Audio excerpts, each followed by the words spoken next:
এই যে ভূমিকম্প হলো আপনার গান বাজনা বাজানোর কারণে।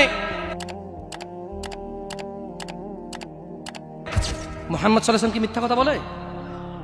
কারা কারা হাত তোলেন তো যে মুহাম্মদ সাল্লাল্লাহু আলাইহি ওয়াসাল্লাম জানে না, মুহাম্মদ সাল্লাল্লাহু আলাইহি ওয়াসাল্লাম জানে না, এরকম কারা কারা স্বীকার করে? আল্লাহ নবী বলেছে, যখন বাদ্যযন্ত্র বেড়ে যাবে, গায়িকারা সম্মুখে এসে নাচবে, তুমি অপেক্ষা করো, পাহাড়গুলো কেঁপে উঠবে, পৃথিবীটা নড়ে উঠবে। জালজালা ইযা জুলজিলাতিল আরদু জিলজালাহা, যখন পৃথিবী প্রবল কম্পনে প্রকম্পিত হবে।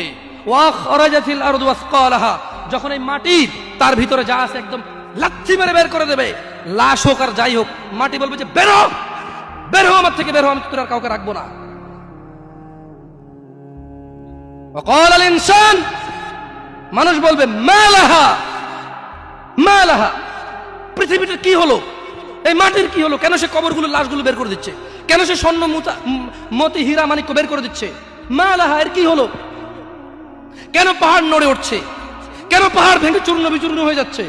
মানুষ বলবে মালাহা, পৃথিবীর কি হলো, বিআন্না রাব্বাকা আওহালাহা, পৃথিবী এটা করবে, বিআন্না রাব্বাক, কারণ তোমার প্রতিপালক আওহালাহা, পৃথিবীকে আদেশ করেছে।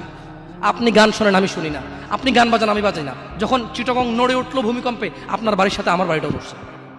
বন্ধ করেন এই জুলুম আমাদের উপর, আল্লাহর দিকে তাকিয়ে বন্ধ করেন, আল্লাহর দিকে তাকিয়ে বন্ধ করেন। আপনার বাড়িটা যদি ভেঙে ফেলার ইচ্ছা হয়, বুলডোজার ভেঙে ফেলেন, কেউ ধরবে? কেউ জিজ্ঞেস করবে আপনাকে? আপনি গান বাজনা শুনে এভাবে পৃথিবীতে বিপর্যয় নিয়ে আসতেছেন। ইত্তাকিল্লাহ হাক্কা তুকাতিহ, আল্লাহকে ভয় করেন যেভাবে ভয় করা উচিত।